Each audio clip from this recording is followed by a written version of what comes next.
Rabbi shrah li sadri wa yassir li amri wahlul 'uqdatam min lisani yafqahu qawli. Amma ba'du, as'adul mukarramin yang saya hormati, wabil khusus kepada sahibul hajat, sahibul maqasid, keluarga besar Bapak Ian Sofyan Kurniawan dan Ibu Yulianti Eka Pratiwi. Kita doakan semoga keluarganya senantiasa diberikan kesehatan, umur panjang, dilancarkan segala urusannya, yang mana sahibul maqasid, sahibul hajat tadi pagi telah menekhitankan putranya yang bernama Muhammad Rafindra. Kita doakan semoga Ananda Rafindra, Muhammad Rafindra, Allah berikan anak yang soleh, amin, anak yang berbakti kepada kedua orang tua, nusa bangsa dan agama. Juga yang saya hormati kepada para guru, para asatidz, para masyayikh, wabil khusus kepada para guru kami, akhil kiram, sahibul fadilah Kiai Muhammad Supriyanto. Juga saya hormati kepada Ustaz Sutrisno sebagai wasilah saya hadir di sini. Juga orang tua kami, Ketua DKM Masjid Miftahul Jannah Bapak Haji Sugiyarto, juga kepada Bapak Haji Wardoyo. Kita doakan semoga para guru-guru kita, sesepuh-sesepuh kita, Allah Subhanahu wa Ta'ala berikan kesehatan, umur panjang, lahir batin, juga diberikan kelancaran. Amin ya Allah ya Rabbal Alamin. Juga tak terlupa kepada sahabat sahib kami, Bapak Ustaz Kamlin, juga kepada Ustaz Saiful yang tadi telah membacakan kisah maulid. Mudah-mudahan kita semuanya nanti diambil mahsyar, yaumil qiyamah, akan diberikan syafaatul uzma. Amin ya Allah ya Rabbal Alamin. Juga kepada para jamaah Masjid Miftahul Jannah, baik yang ada di dalam maupun di luar, yang tidak diabsen satu persatu namanya, juga kepada ibu-ibu yang ada di dalam, semuanya mohon maaf.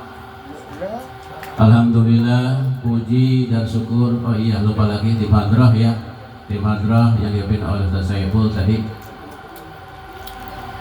Puji dan syukur kita kepada Allah Subhanahu wa Ta'ala. Sholawat dan salam terlimpahkan ke baginda alam Nabiullah Muhammad sallallahu alaihi wasallam. Pada malam ini kita hadir di sini diundang dalam acara walimatul i'dar atau walimatul khitan. Di dalam Islam, ketika seorang muslim mempunyai anak laki-laki, itu disunahkan untuk dirayakan yang dinamakan walimatul i'dar atau populernya walimatul khitan, cek bahasa Sundana sunatan. Rasulullah Muhammad sallallahu alaihi wasallam pernah bersabda, man aslama falyahtatin. Siapapun orangnya yang mengaku Islam, falyahtatin, maka harus dikhitan. Malam ini keluarga besar Abang Ian Sofyan itu seolah-olah telah mengikuti, mematuhi apa yang telah disampaikan oleh Rasulullah Muhammad Sallallahu Alaihi Wasallam. Akan tetapi ketika kita mempunyai seorang anak perempuan, itu tidak disunahkan untuk dirayakan, ya. Yang disunahkan itu laki-laki, maka dikatakan walimatul i'dar. Pertanyaannya, siapakah yang pertama kali dikhitan? Ya. Yang pertama kali dikhitan di dalam Sahih Bukhari Muslim, awwalu man ikhtatana Ibrahim al-Khalil wa kana bil qudumi wa kana umruhu indaka samanina sanatan. Manusia yang pertama kali dikhitan yaitu Nabi Ibrahim alaihi salam. Mungkin timbul pertanyaan, Pak Ustadz, kan saya dengar cerita Nabi Adam katanya sudah dikhitan. Beda produk itu mah, beda ya. Rasulullah pun ketika lahir dikhitan, produknya beda, produk Allah sama produk manusia. Artinya orang yang pertama kali dikhitan bukan orang yang lahir sudah dikhitan. Jadi orang yang pertama kali di dunia dikhitan, kata Nabi Muhammad, Ibrahimul Khalil, yaitu Nabi Ibrahim alaihi salam. Dijelaskan oleh Nabi Muhammad, wa kana bil qudumi, Nabi Ibrahim itu dikhitan sendiri pakai qudumi, dengan kampak. Pak, dengan kampak. Kampak meleset sedikit, urusan rumah sakit. Coba. Waktu itu umruhu indaka samanina sanatan. Nabi Ibrahim dikhitan ketika usia 80 tahun. Itu kalau sahih. Bahkan ada yang meriwayatkan dalam kitab I'an atau Tolibin, mi'atu wa isrina, 120 tahun. Coba. Saya nanya Pak, ada di sini yang usianya 80 tahun? Itu Nabi Ibrahim disunat ketika usia 80. Alot, ada bilang alot. Nangis. Saking sakitnya nangis Nabi Ibrahim dikhitan dengan oleh sendiri pakai kampak, nangis. Nangis Pak. Makanya wajar kalau ada anak-anak dikhitan nangis, wajar. Nabi Ibrahim yang usia 80 tahun masih nangis. Ditanya oleh Allah, wahai Ibrahim, sakit ya Allah. Ya tapi nangis gitu. Apa kata Allah? Wahai Ibrahim, kenapa engkau buru-buru disunat pakai kampak? Gak nanya dulu. Jawaban Nabi Ibrahim sangat simpel dan jelas. Wahai Allah, aku kalau disuruh oleh engkau ya Allah, aku buru-buru dikerjakan. Ketika engkau menyuruh aku, Ibrahim, sunat, potong, di depan saya ada kampak, ya ambil kampak. Makanya Nabi Ibrahim disebut Khalilur Rahman atau Khalilullah, kekasihnya Allah. Makanya ketika ada orang yang pengen disayang oleh Allah, pengen buru-buru disayang oleh Allah, ketika dapat perintah Allah melalui adzan, buru-buru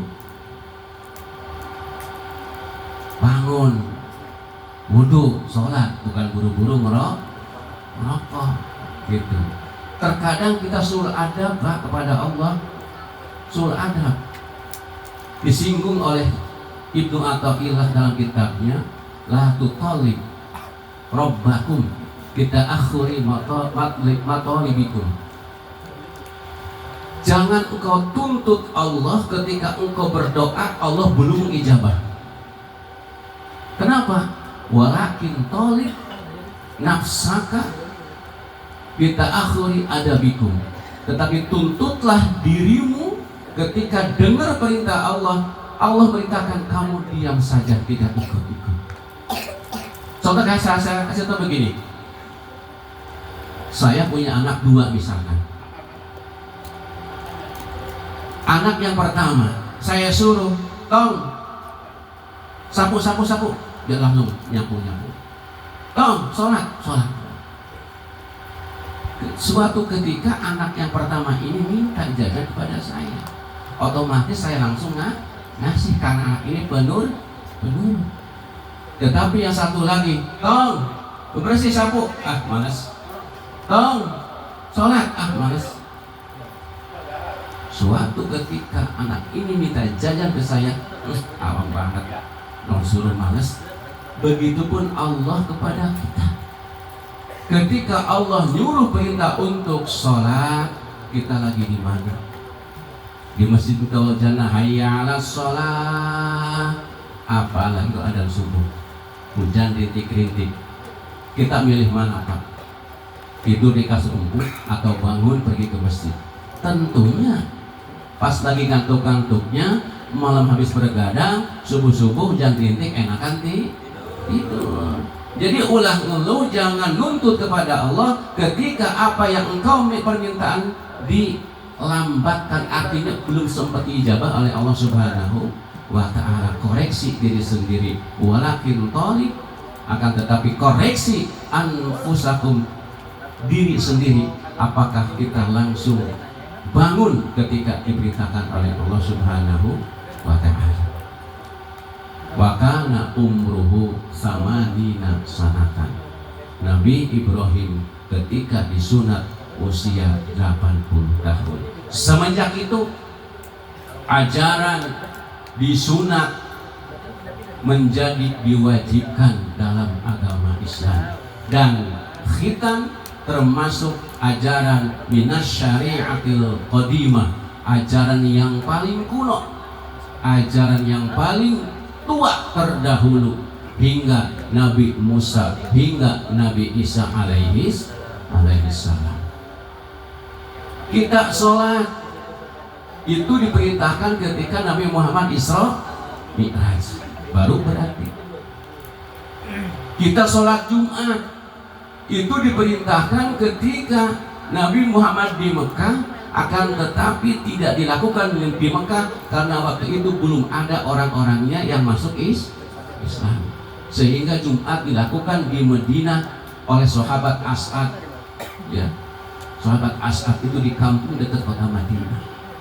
Kita puasa dipardukan itu tahun kedua Hijriah, setelah Nabi Muhammad hijrah dari kota Mekah ke kota Madinah. Tapi khitan itu ajaran minasyari'atil qadimah, ajaran yang paling kuno, ajaran terdahulu ketika zaman Nabi Ibrahim alaihi salam. Nabi Ibrahim sakit, sehingga ada satu cerita, sedikit cerita, ada seorang mu'alaf yang masuk Islam, diam-diam dia dikhitan tanpa diketahui oleh istrinya. Zaman sekarang kalau dikhitan nggak kayak dulu.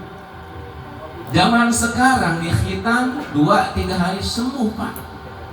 Tapi kalau dulu, mohon maaf Pak, waktu zaman dulu saya dikhitan itu pakai pisau, bukan pakai laser.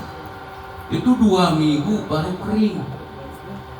Ya, ini ada mu'alaf masuk Islam, dikhitan tanpa diketahui oleh istrinya.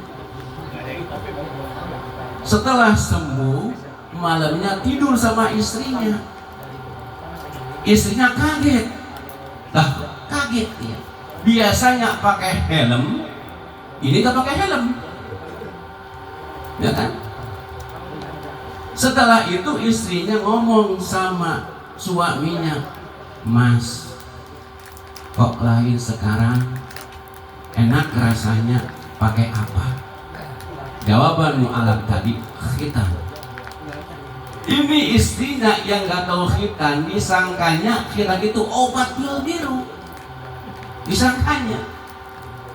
Maka dia dekat-dekat, "Mas, besok khitan lagi ya." Mampus, pergi khitan lagi. Disangkanya itu obat. Makanya saya nanya pada ibu-ibu nih, bapak-bapak ya, sakitan mana di khitan sama melahirkan? Melahirkan. Tapi menurut analisis saya pribadi, sakitan di khitan Pak.